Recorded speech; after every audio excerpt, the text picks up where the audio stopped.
Hey guys, Oh, what's damn. up? We are That Horror Couple. I'm Kaylin Har, I'm Robbie Rob James. and today we are here to talk about Fear Street Part 2, 1978. Dude, we're going camping. Yeah. We're going camping. So grab your sleeping bags. Kumbaya, my lord. Kumbaya. Camp Granada. That horror couple. Oh yeah, That horror couple. it's us. That horror couple. That horror couple. And they talk about horror. Like and subscribe. Fear Street Part 2, 1978, directed by Lee Janik. Shadyside, 1978. School's out for summer and the activities at Camp Nightwing are about to begin. But when another Shadysider is possessed with the urge to kill, the fun in the sun becomes a gruesome fight for survival. Starring Sadie Sink, aka Max from Stranger Things, Emily Rudd, Ryan Simpkins, and Macabre Sly. So this is the second part of the trilogy. So right away, what do we like? I really loved the setting of the film. It reminded me so much of like a Friday the 13th, The Yeah. Burning, or a sleepaway camp film. I love camp slashers. They're one of my It favorites. was definitely like more up my alley. Mhm. You know, it was more my style, than the first one. And, I think anybody that likes slasher films will like this. Yeah, For real, it definitely has that Jason Voorhees sleepaway camp vibe to it. I totally agree. Yeah. hmm Another thing I liked about it was the soundtrack. Oh, the soundtrack was so good. It was Dude, so 70s. It was so we good. went from 94's Whoop There It Is to like, Don't Fear the Reaper. Yes. And we had some Nirvana in there. Yes. But it was a cover of the Bowie song. Mhm. We had a lot of good stuff. Oh, Cherry Bomb from the Runaways. There was a lot of good tunes.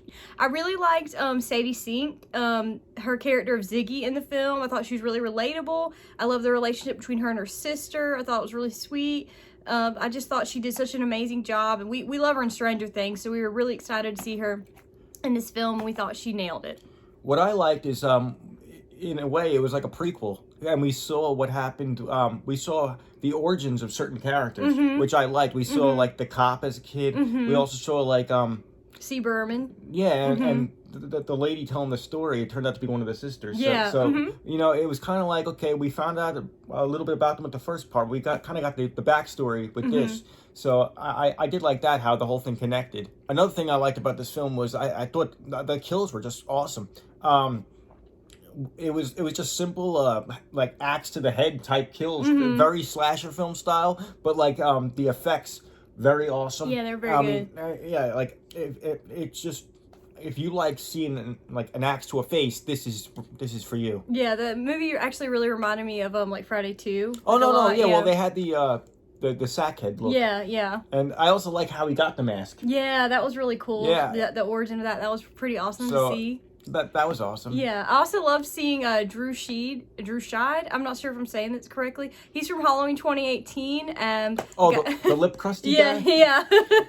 I love seeing him in this. I was like, hey, I know him. So he was cool in this movie. It was awesome to see him in this film, and it gets me even more pumped for Halloween Kills. What do you say in Halloween 2018? He's like, all these girls were like rubbing up against me. Yeah.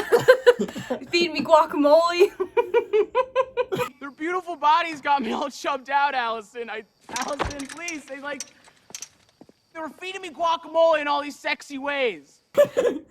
His character was cool. Yeah. I also really loved like how it was like kids from both Shadyside and Sunnyvale at the camp, and how they did like the camp wars, and that it was like, one side, the kids from like Shadyside were on one team and the kids from Sunnyvale were on another team, and they're like going against each other with like a capture the flag type thing. I thought that was really awesome. Very summer camp, very fun. I love that whole aspect of it.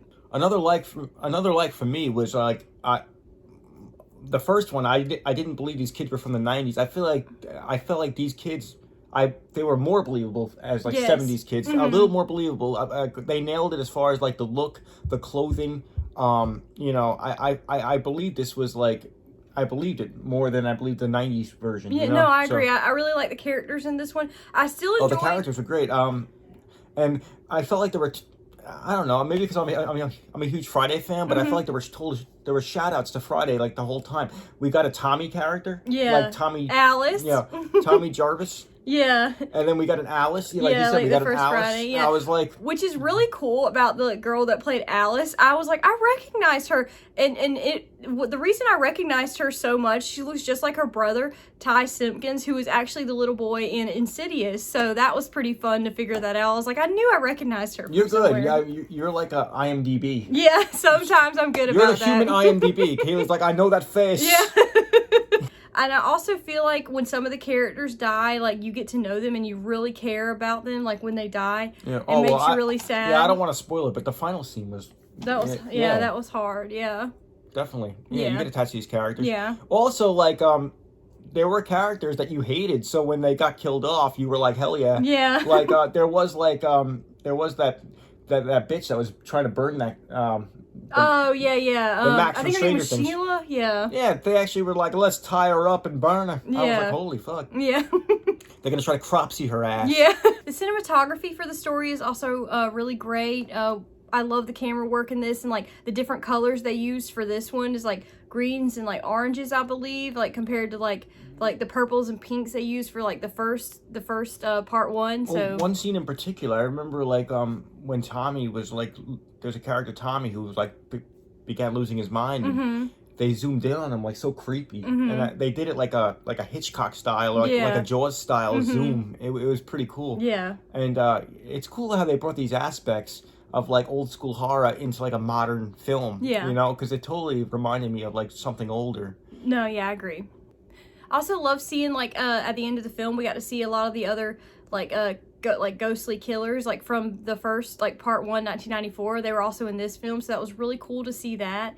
I love seeing I would love to see like backstories in all of those killers. If they ever do something like that, I would definitely be interested in seeing that. It was cool because I remember in '94 they mentioned some killers from the past, but we actually got to see them this time, so it was cool. And like I said, it was a cool like origin story or backstory that we got this entire time. Yes. So. I also really love how the story centered on the two sisters, and it showed their relationship and how in this like awful predicament how it developed, especially towards the end, like the last 20 minutes of the film. So that I think is worth watching the movie alone for, because I thought it was just done so well. Isn't there a twist too?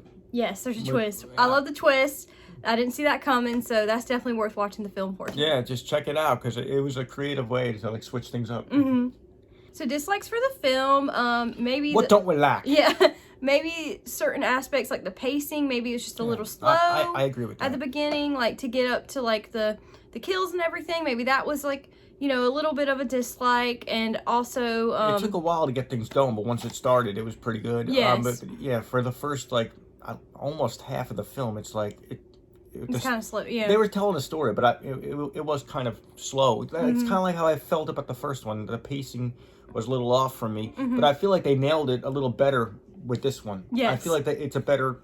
I feel like they got almost like they got the hang of it or something. Yeah. Like, I feel like it is better paced than '94. Yes. But I feel like it still could have been a little better. Another dislike for me would have to be that a certain character at the end dies, and it was kind of, and even though you're expecting No spoilers. even though you're expecting it a little bit, it's still sad. I'm not going to say who, but it still bothered me, so that's a dislike for me. It made me sad, so dislike.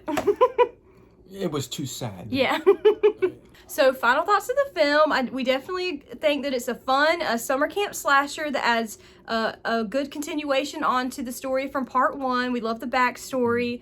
I just loved a lot of things about this film. For all reasons previously mentioned, my final score would have to be a 7.5 out of 10. What about you?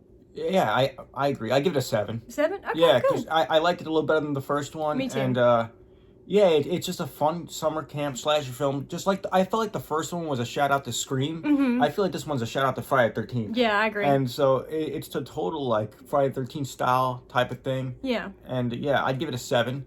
And also how this film ended, totally Back to the Future 3 style. Yeah. Where like at the end of 2, they give you a little preview of part 3, the whole witch story from the 1600s. So, dude, we're psyched for that. Yeah, we're super excited for part 3. Give me the origins of the origins. Yeah. So The backstory of the back.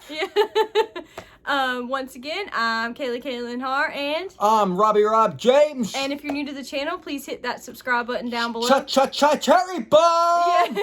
hit that bell so you can be alerted when our new videos drop. Like this video, comment down below, let us know what you thought of Fear Street Part 2 1978. Can't stay at home, Can't stay in school. And we'll see you guys next time. Peace. We're going down Fear Street. I wonder who we'll meet on Fear Street. What? Can you stop? Let's go camping! Ooh, Camp Granada. Milk and honey on the other side of Camp Granada. Somebody come get him, please. La! Yo, let's go camping, dude.